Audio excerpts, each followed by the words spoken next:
turno, tudo bem com vocês? Bom, na aula de hoje nós vamos trabalhar as questões que se encontram lá na primeira parte da seção Audio and Reading Literacies, Interpreting a Jazz Masterpiece, do terceiro módulo da nossa apostila de inglês, ou seja, mais especificamente as questões que se encontram nas páginas 10 e 11 dessa apostila, e que tem como foco, primeiramente, a leitura e interpretação de um gênero textual que a gente costuma chamar de infográfico, e que também propõe uma breve revisão de tópicos gramaticais como tempos verbais, marcadores discursivos e afixos. Tudo bem? Bom, e o que dizem os enunciados das questões 1 e 2, lá no iniciozinho dessa sessão? Eles pedem que vocês analisem a imagem em destaque na página, identificando as informações que nela podemos encontrar, bem como o propósito principal do texto e os possíveis meios em que ele circula. Então, se nós passarmos para a leitura dessa imagem em destaque, o que já chama a nossa atenção logo de cara? O título, The Periodic Table of Jazz. Bom, jazz é o nome de um ritmo muito popular, também aqui no Brasil, né? O nome é literalmente o mesmo que a gente usa em português. Periodic Table também é um cognato com o português, se refere ao quê? A uma tabela periódica, normalmente utilizada em contextos de ensino de química, né? E o que diz o subtítulo? An Evolution of Jazz Style, Improvisation and Innovation Visualized. Então, o subtítulo se refere a quê? A uma evolução do estilo do jazz, bem como da improvisação e da inovação desse estilo de música. E o que nós encontramos na legenda de cores da imagem? Uma referência a um tenor saxophone. Saxophone é também um cognato com o português, né? Se refere ao instrumento musical. E o que seria um tenor saxophone? Um saxofone capaz de atingir high notes, ou seja, notas mais altas. Trumpet e piano também são cognatos com o português, se referem aos instrumentos musicais. Miles Davis, que tem aqui uma cor só para ele, foi um músico bastante importante do jazz, que era um trumpeter. Não sei se vocês se lembram, mas esse sufixo R se refere a alguém que executa uma ação, ou seja, ele era um músico que tocava o trumpet. Essa cor laranja se refere a dois tipos diferentes de saxofones, o alto e o bari, que são nomenclaturas que se referem também aos diferentes tons de notas que esse instrumento consegue alcançar. O que seriam as drums? Baterias acrescidas a esse estilo musicais. O bass é o baixo e guitar é o violão, né? Basicamente. Electric guitar é a guitarra que a gente conhece. Já na cor roxa, nós temos referências a bands, também cognato com português, né? Bandas. E quem seriam os band leaders? Os líderes dessas bandas. Composer são os compositores, ou seja, as pessoas capazes de escreverem, né, as músicas. E o que seria o arranger ou um arranjador, se a gente fosse traduzir para o português? Um músico capaz de trabalhar com releituras de obras escritas anteriormente. Então, são esses os significados das diferentes cores presentes nessa tabela periódica. Mas como que as informações estão organizadas nessa imagem? Bom, se a gente descer um pouquinho mais, que explicação que está em destaque aqui? Logo abaixo da seta e um pouco ampliada, né, como indica a lupa no canto inferior direito. Each table row. Como assim table row? Cada linha da tabela roughly corresponds to a decade. Bom, rough, de forma isolada, pode significar algo que é grosseiro ou rudimentar. E não sei se vocês se lembram, mas o sufixo "li" é formador de advérbio, é o equivalente ao nosso mente. Então, roughly é algo como aproximadamente, ou seja, cada linha dessa tabela periódica representa a decade, ou uma década da história. Beginning with the 1920s, então, tendo início na década de 20. Logo abaixo a gente consegue ler. For more details about this poster and its creation, please visit this website here. Então, para mais detalhes sobre esse pôster e sua criação, basta acessar esse site aqui. E a que se referem as letras em destaque em cada quadradinho? Bom, se a gente ampliar a imagem, a gente identifica nomes como, por exemplo, lá no primeiro quadradinho, Louis Armstrong, que foi um grande músico de jazz também, segundo as informações presentes na legenda, né, da imagem, que teve o início da carreira na década de 20, né?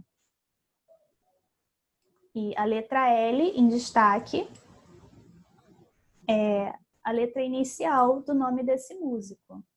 Temos também referências a grandes nomes da história do jazz, como Duke Ellington, que foi o autor de uma música que nós iremos analisar na nossa próxima aula, lá no canto direito. É a letra D na segunda linha da tabela.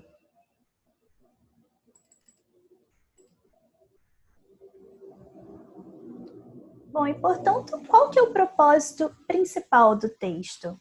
Trata-se de um texto que tem um propósito informativo, né? De contar um pouquinho da história do jazz, os diferentes estilos de trabalho dos músicos e dos artistas aos quais a tabela faz referência.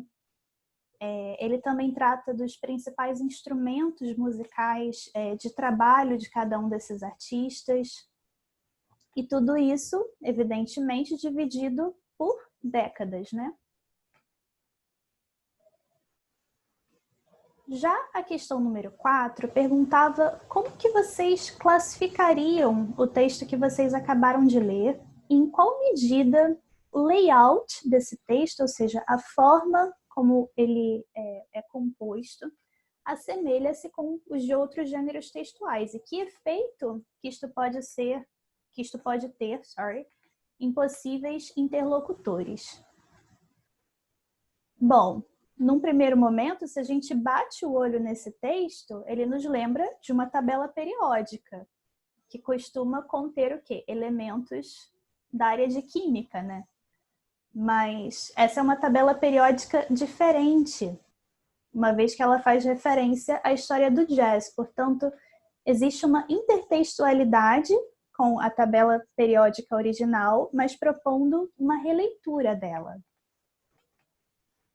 E por se tratar de um texto que tem um propósito principal informativo, ou seja, de informar os seus possíveis leitores sobre a história do jazz, utilizando para isso não só recursos verbais ou textuais, como também imagéticos, como as cores e os quadradinhos, a gente pode dizer que esse gênero textual é um infographic, ou seja, um infográfico.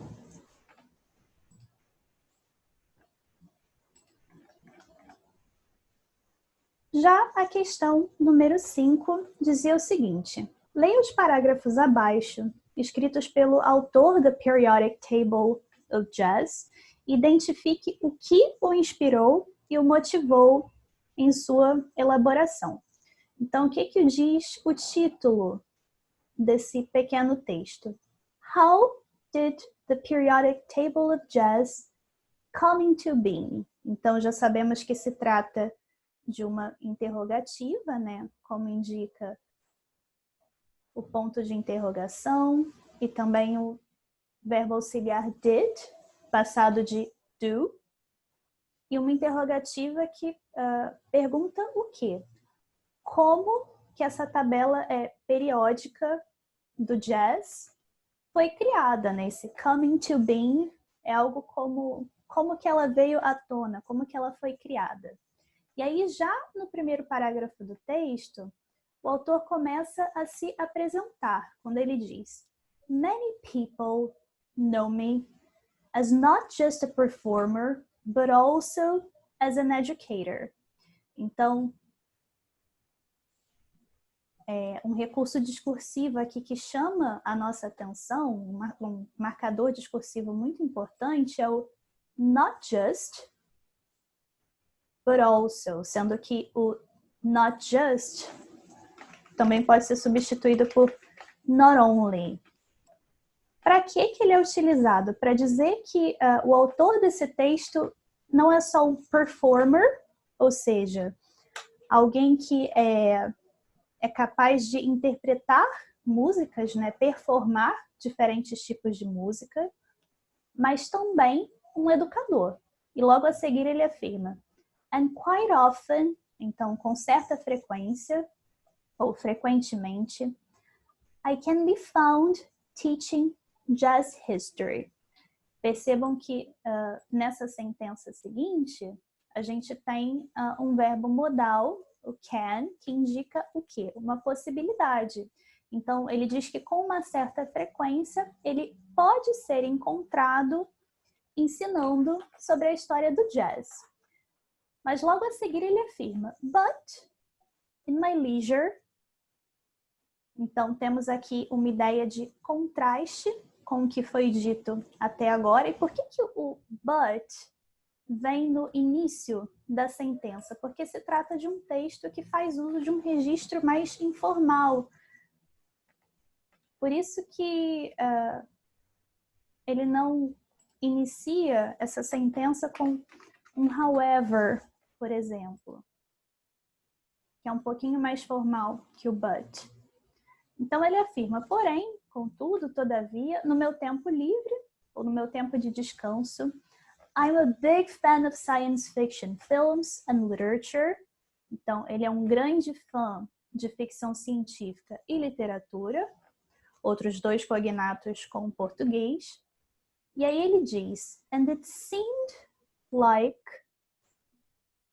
seem é algo como parecer. Portanto, seemed like é algo como parecia que, e aí logo depois ele afirma, I was seeing a periodic table of something or another on many of my sci-fi blogs almost weekly. Então, que ação é essa que a gente pode identificar nessa sentença? Was é o passado de is, ou seja, do verbo estar. E o que ele estava fazendo? Se, na forma infinitiva, significa ver.